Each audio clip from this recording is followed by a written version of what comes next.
Hello everybody, this is Terry Jeanette with the Tapping Flamingo, and the other day I did a video on how to turn a bead into a link, and then I added this little tassel to it in another video to make this pendant, and today I'm making a necklace out of it. So in the video where I showed how to make this tassel on this link, I had a call out as to any ideas to do with this bead. Now, I love the boho look, and I kind of had an idea of turning into some type of a boho beaded necklace. And one of my followers suggested that I do a knotted necklace, or knotted, to turn this into a knotted necklace. And that's what we're going to do today. And all you have to know how to do is to crochet a chain stitch. So I'm using wax cording. It's the same stuff that I use down here. It's 1 millimeter. And I am using a crochet hook that is a B 2.25 millimeter. And I went ahead and I strung all my beads and the pendant on to the cording, and I strung 20 on each side of the pendant. So 20 beads, then I put the pendant on, and then another 20 beads. And I'm not going to show you how to do a chain stitch. I'll do it kind of slow so you can watch me, but I do have videos on how to do a chain stitch. And I also recommend not just watching my videos on how to do a chain stitch, but go on YouTube and just search around. I know whenever I'm learning anything, I like to see how different people do the same thing, because what might be simple for one person, another person may find a simpler way for me to do it. So I just kind of look around. So I am going to leave about, let's see, how long is that? I'm not good at estimating here. About 3-inch tail, because we're going to do something with that at the end. And I'm just going to do a slip knot. Whoops, whoop, whoop, whoop, whoop. And then I'm going to chain 3. And then I'm going to bring up a bead. And then I'm going to chain 2. Well, I'm going to chain the bead, okay, and then 2 more. So I guess that's a total of 3.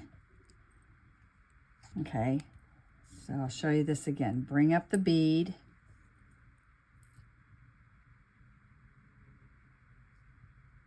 That's 1 chain, 2 chain, 3 chain. Bring up the bead. Yarn over, pull it through the loop. That's chain 1, 2, and 3. And I'm going to continue to do that until I'm done with all the beads, and I will be back. All right, so I have it all crocheted, and I used almost the same color beads. They're not exactly, but they are very similar. I'll be honest with you, I didn't have any of these left, but these are going to work just fine. So now what I'm going to do is I ended here, and I need to have a long tail again. I'm going to go ahead and cut that and pull it through. And let me put this aside. And I'm going to see if it's going to be big enough to go over my head. Not quite. Which is fine. I didn't want this. I want this to be long, but I didn't want it to be like super duper long. And so we're going to need to put a clasp on this. So I'm going to go ahead. I'm going to grab the jump ring, and then I need a lobster claw. Here we go. Let me see. Is this going to work?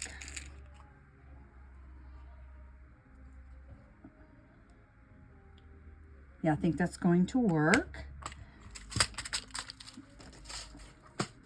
All right, I hear some beautiful music in the background. My daughter-in-law is homeschooling my grandbabies.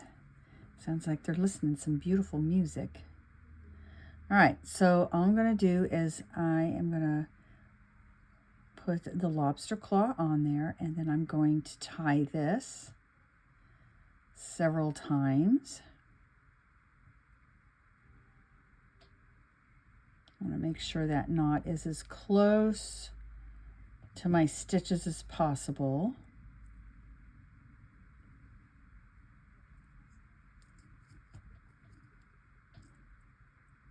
Okay.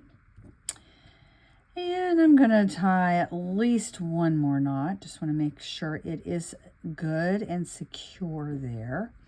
And you can use your crochet hook to pull that through if you need to. And then you just guide the knot to where you want it. And you might need to take some pliers and just use that to pull that tight. Okay, and I think that's going to be good enough. And then on the other side, we're going to do the same thing with the jump ring.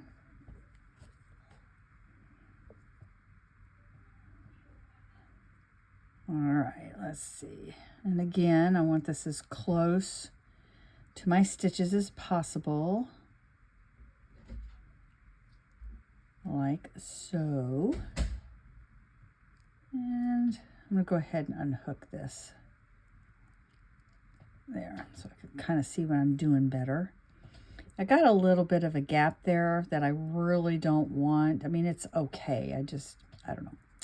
I'm really picky with my jewelry sometimes. So I'm going to, when I tie this second knot, I'm going to try to make sure it gets, it gets there and kind of covers up that. There we go. That area.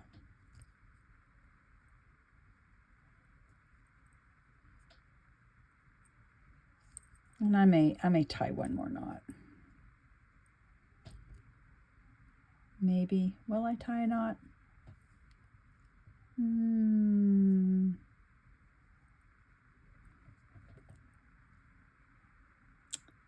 Yeah, maybe. It doesn't really need it, but I'm going to do it anyway.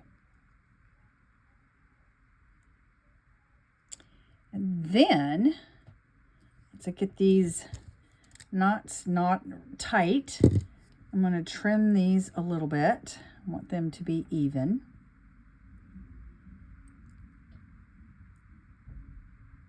And then I'm going to fray them out.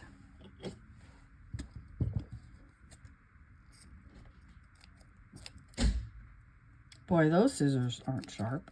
All right, and I like to use a pen of some sort. You can use, let's see, a head pin, a needle, or here we go. This is really good to use. So you just unravel it, go the opposite direction of the twist, and separate those fibers out. And then to separate them out even further,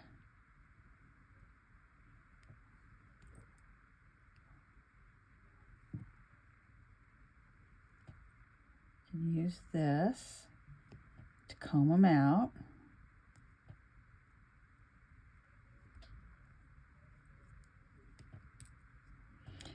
I don't like that look. I like to make sure they're all together.